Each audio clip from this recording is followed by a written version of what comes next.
अस्सलाम वालेकुम नाजरीन, सुनो डिजिटल के साथ मैं हूं आपका मेज़बान सरदार ओवैस। नाजरीन, कुदरत कुछ ऐसे लोगों पर मेहरबान होती है जो कि जिन्हें गुमनामी से अचानक जो है वो शोहरत की बुलंदियों पर ले जाती है। और कुछ लोग होते हैं जो कि पैदा ही लीडर होते हैं, और कुछ लोग ऐसे होते हैं कि जिनको हालात लीडर बना देते हैं। मेरे साथ ऐसी शख्सियत मौजूद हैं जिन्हें आप शेर अफ़ज़ल मरवत के नाम से जानते हैं। आज उनसे जानेंगे कैसे वो शोहरत की बुलंदियों पर नमूदार हुए और अचानक से आज वो पाकिस्तान तहरीक इंसाफ़ का इस वक्त पाकिस्तान में एक जाना पहचाना चेहरा बन के सामने आए हैं। बहुत शुक्रिया सर आपके वक्त का। सर बताइएगा कि तहरीक इंसाफ़ के पास एक इंसाफ लॉयर विंग था। हामिद खान जैसे वकला खान साहब की पार्टी में बरसों से शामिल थे, लेकिन अचानक से शेर अफ़ज़ल मरवत नमूदार होता है और इमरान खान का वकील बनता है, और फिर आज पीटीआई का जो है वो ऐसा फेस बनता है कि लोग हज़ारों की तादाद में उसके पीछे चल रहे हैं। आखिर ये कैसे हुआ?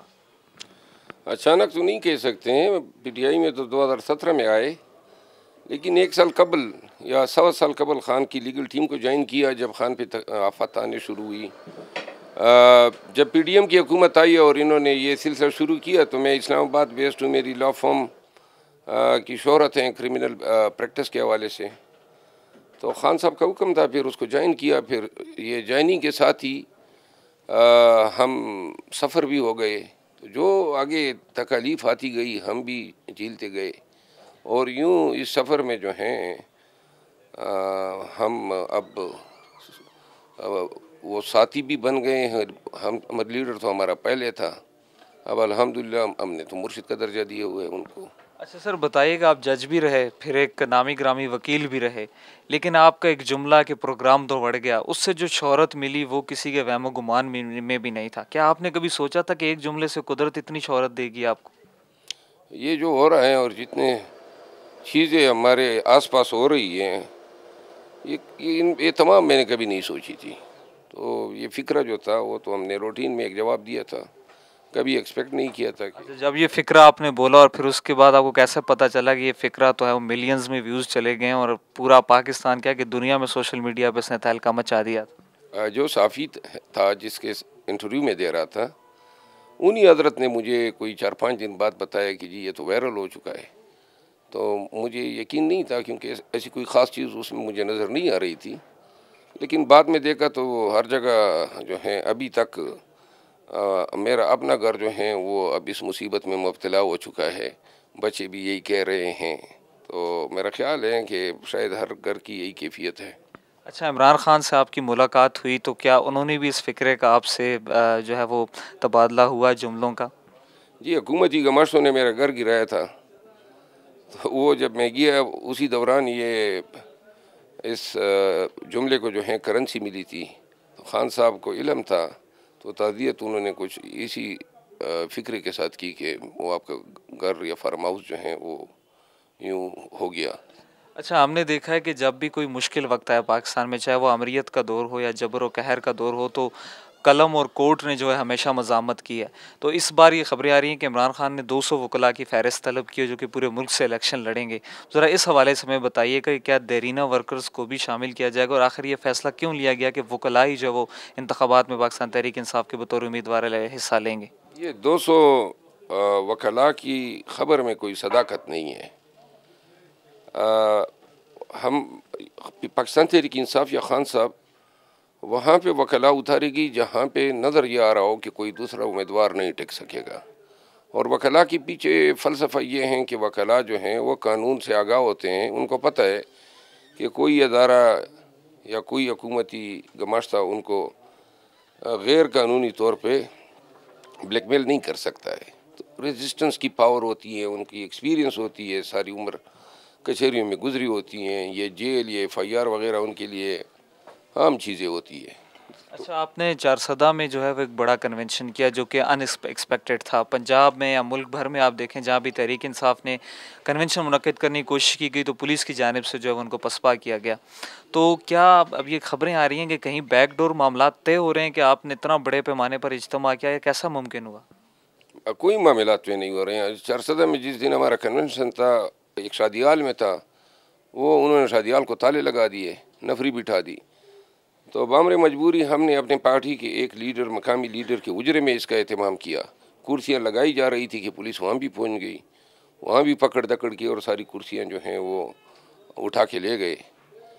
तो आखिर में यह फ़ैसला किया कि जी फजल शकूर खान के उजरे पे करते हैं। इस दौरान लोग जो थे, कोई शादियाल के पास फिर रहे थे, कोई उजरे के पास फिर रहे थे, कोई कुछ लोगों को पता ही नहीं चल रहा था। तो हमने मोबाइल के ज़रिए तमाम वर्कर्स को इतला दी कि वहाँ पहुँचे। गैर मुतवक्को तौर पे लोगों ने हज़ारों की 6-7 हज़ार जब जमा हो गए तो पुलिस तो 300-400 नफरी थी। तो उनकी फिर जरूरत नहीं हुई हमारा प्रोग्राम जो है ख़राब करने की। तो यूँ जो है हम पहला कन्वेंशन कामयाब कर गए। अच्छा, हम देख रहे हैं कि पिछले दिनों एक अहम शख्सियत ने पेशावर से पाकिस्तान तहरीक इंसाफ में शमूलियत की।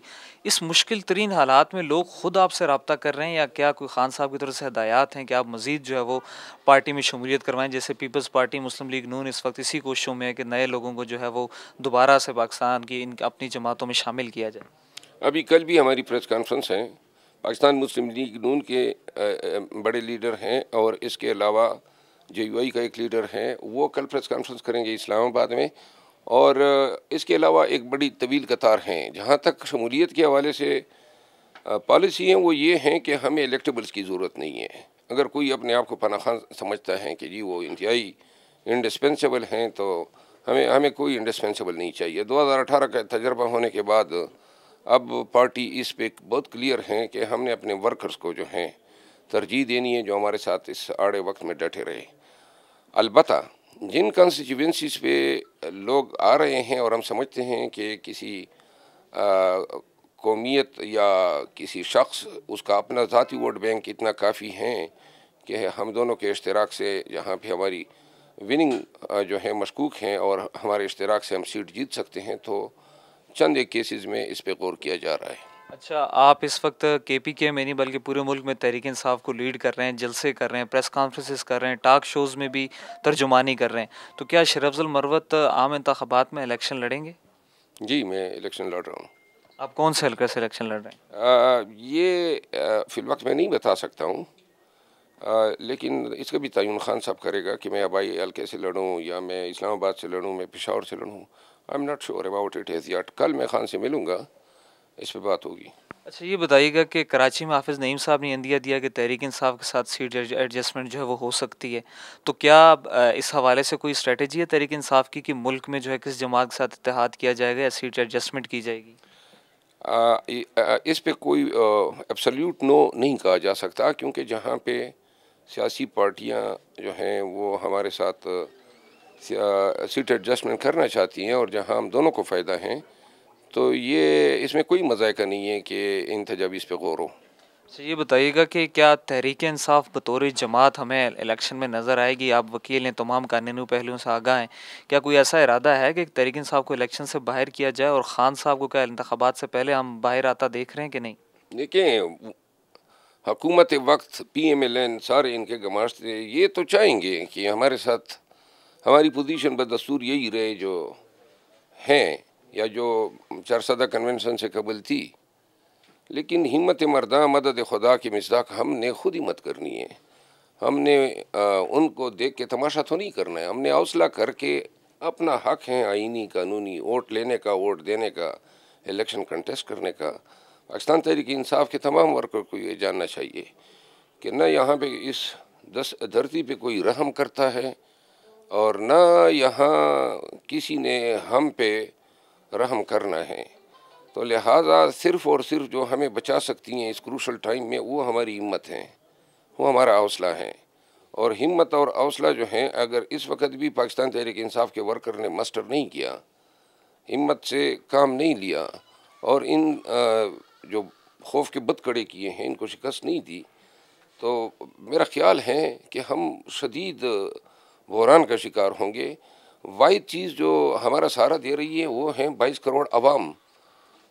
25 में से 22 करोड़ अवाम की हमदर्दियाँ, वोट वो पाकिस्तान तहरीक इंसाफ के साथ है। इतने बड़े अवाम की तादाद को कंट्रोल करना या उनके हाथ से वोट की पर्ची छीनना ये कोई आसान काम नहीं है, ये नामुमकिन सा काम है। और दूसरी बात ये है कि अभी हमने KP से इब्तिदा की है। इंशाल्लाह हम पंजाब भी आ रहे हैं, हम सिंध भी आ रहे हैं और हम बलूचिस्तान भी आ रहे हैं। अच्छा, तहरीक इंसाफ का वर्कर इमरान खान की रिहाई का मुंतज़र है, उस हवाले से वर्कर्स को क्या कोई खुशखबरी सुनाएंगे या क्या खबर देंगे आप? मेरी ज़ाती राय तो ये है कि साइफर केस में खान की कल ज़मानत हो जाएगी। ये अलबत्ता उन्होंने उनको अलकादर ट्रस्ट केस में भी गिरफ़्तार किया हुआ है, तो अब उस केस में भी ज़मानत ज़रूरी है उनको मुकम्मल रिहा होने के लिए, और ये प्रोसेस जो है शायद 30 दिन ले। अच्छा, मतलब ये उम्मीद है कि इमरान खान जो है वो बाहर आ जाएंगे? हर हाल में 45 अयाम से ज़्यादा उनको अंदर नहीं रखा जा, क्योंकि और कोई केस ही नहीं रहा है जब तक ये कोई नया केस न बना ले। जब से इमरान खान जेल में गए हैं तो जाहिर है उनकी किसी भी तरीके से उनके वर्कर्स उन्होंने देखा नहीं, ना उन्हें बाहर आने दिया जा रहा है, समाज जो है वो जेल में हो रही है, आपकी मुलाकातें होती रही हैं, तो खान की शख्सियत में आपने क्या फ़र्क देखा है जब से वो जेल में गए हैं, वहाँ उन्होंने तन्हाई में वक्त गुजारना शुरू किया है? खान जब बाहर थे और हमें कहा करते थे कि जो आपको डराता है आप उनको डराएं, अज़म और इस्तिकामत से काम लो, यकीन करें एग्जैक्टली उसी का रिप्लिका है। जेल में जो है हम उसी इमरान खान को देख रहे हैं जो बाहर भी लोगों की इस्तिकामत और हिम्मत बंदाता था। जेल की सूबत कैदुबंद ये तमाम तकालीफ उस पर कोई असर नहीं कर सकी है, वो बिल्कुल डट के खड़ा है। कोई किताब आपने उनको तोहफे में दी जो पढ़ने के लिए, क्योंकि किताबें पढ़ने के तो वो शौकीन है? ये मैंने कोई 30-40 किताबें दी हैं उनको और वो पढ़ रहे हैं। अच्छा, आखिर में मैं ये पूछूंगा कि शेर अफजल मर्वत जो पीटीआई को रिप्रेजेंट कर रहे हैं, क्या आपको कभी कोई डर खौफ महसूस हुआ इस जबर और इस कहर के हालात में, इतने सख्त तरीन संगीन हालात में आज भी आप बगैर सिक्योरिटी के जो है वो घूम रहे होते हैं? नहीं, सिक्योरिटी तो मैंने रखी है। अलबत्ता जो है ये अभी इन्होंने ये चारसदा कन्वेंशन के बाद जो है मुझे इल्म हुआ है केपी में कोई सियासतदान है, वो जो है अब बिल्कुल दुश्मनी पे तुला हुआ है और शायद वो मुझ पे अटेम्प्ट करे, क्योंकि मेरे पास ये इतलात आई है। तो लिहाजा इस हवाले से मैं सोच रहा हूँ, मैंने अपनी बुलेट प्रूफ गाड़ी अब रख ली है जो मेरे पास थी 2012-13 से, गार्ड है मेरे पास। बाकी जो है डर खौफ जो है वो हम बहुत आगे आ चुके हैं। मतलब ये अब कोई रास्ता ऐसा नहीं है जो हमें अपने मिशन मकसद से हटा दे।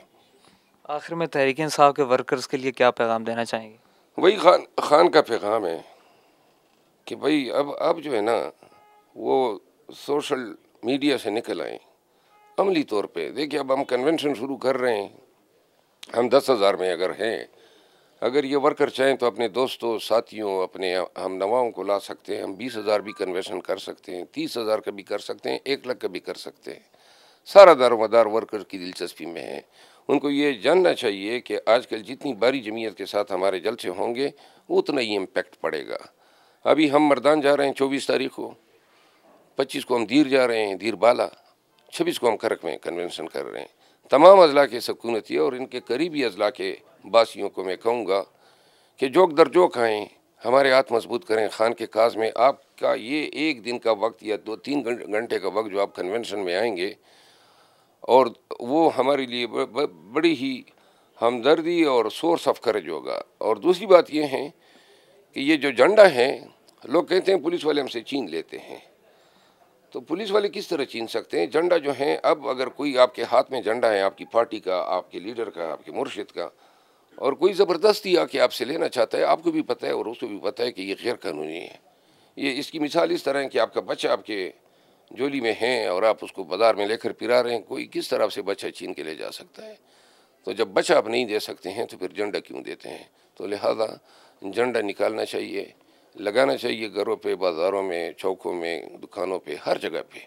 ये खौफ के बादल जो हैं अब इनको छटना चाहिए, और इसका वाहिद तरीका ये है कि पूरे पार्टिसिपेशन और इस्तिकामत के साथ अब खुल के इस इलेक्शन कैंपेन में हमारा साथ दीजिए। शुक्रिया।